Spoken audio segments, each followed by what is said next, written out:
বিজিবিরে দেখতাছে আমরা ডাক্তার দেখা বাড়াইছি পোলা পানের তো সমস্যা, আমার নিজের তো সমস্যা, কানে দেখা বাড়াইছি। আমরা গরিব মানুষ, পাহাড় এলাকা, এই জন্য আসছি।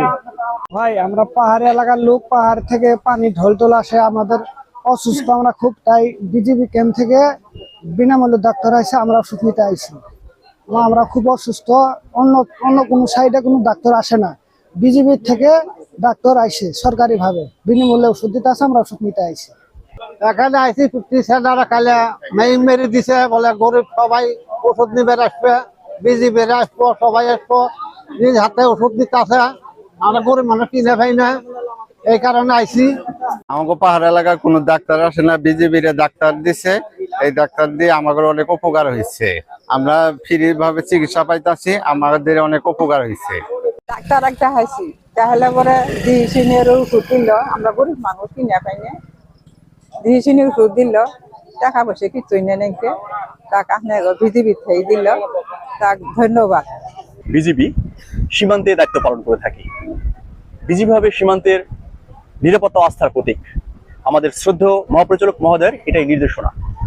এই নির্দেশনার আলোকে আমরা শুধু নিরাপত্তার দায়িত্ব পালন করি না, বরং সীমান্তের জনগণের প্রয়োজনে আমরা যে কোনো মানবিক সাহায্যের জন্য আমরা সবসময় এগিয়ে আসি। আমাদের এই প্রচেষ্টার একটি উদ্যোগ আজকের এই মেডিকেল ক্যাম্পেইন। আজকে আমরা জামালপুর জেলার বশিরগঞ্জ উপজেলার এই সাতারনিপাড়া অঞ্চলে মেডিকেল ক্যাম্পের আয়োজন করেছি। এখানে আমরা প্রায় 500 থেকে 600 লোকের চিকিৎসা সেবা প্রদান করব।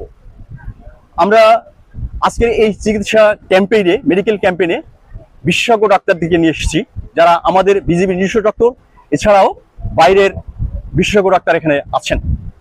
তো আপনারা জানেন দেশ বর্তমানে একটি বন্যা কবলিত অবস্থায় রয়েছে, মানুষজন দুর্ভোগের শিকার। তো এই প্রত্যন্ত অঞ্চলে যারা বন্যার্ত মানুষ রয়েছে, তারা যাতে উন্নত মানের চিকিৎসা সেবা পেতে পারে, সেজন্যই মূলত আমাদের আজকের উদ্যোগ। তো আমি ইনশাআল্লাহ আপনাদের আশ্বস্ত করতে চাই, আমাদের এই জনকল্যাণমূলক উদ্যোগ, এই প্রচেষ্টা, এটা সবসময় জারি থাকবে।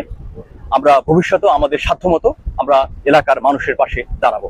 সবাইকে ধন্যবাদ।